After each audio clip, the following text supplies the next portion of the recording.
नमस्कार शेतकरी मित्रांनो, आवड मोसंबी शेतीची या यूट्यूब चॅनलमध्ये पुन्हा एकदा आपलं स्वागत.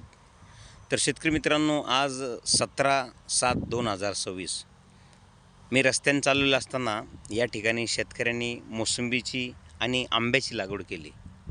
तर मी बऱ्याच वेळेस सांगितलेलं आहे की जमिनीचं तापमान जोपर्यंत कमी होत नाही तोपर्यंत मोसंबी संत्रा लागवड करायला चालत नाही. तर आज रोजी या शेतकऱ्यांनी इथे लागवड केलेली बघा.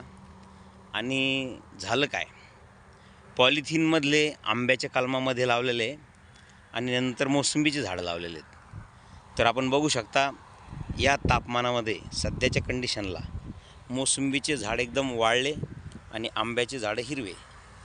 म्हणजे या ठिकाणी आपल्याला काय लक्षात येतं, पॉलिथिनमधले आंब्याचे झाड होते म्हणून त्यांना प्रॉब्लेम आला नाही, परंतु हे आपण बघताय मोसंबीचे झाडं या ठिकाणी बघा संपूर्ण पानं वाळत चालले, काडीसुद्धा या ठिकाणी वाळते.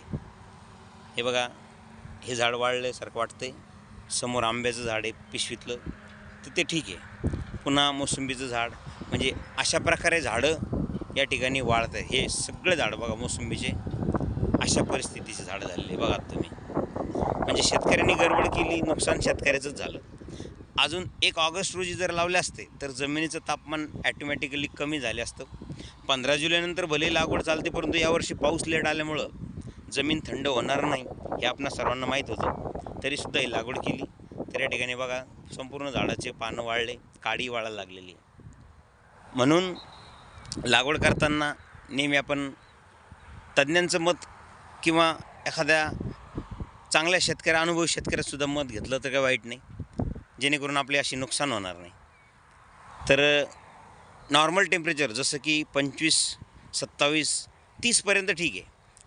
20 ते 30च्या दरम्यान जमिनीचं टेम्परेचर कधी येतं, ज्यावेळेस वातावरणामध्ये थंडावा असतो.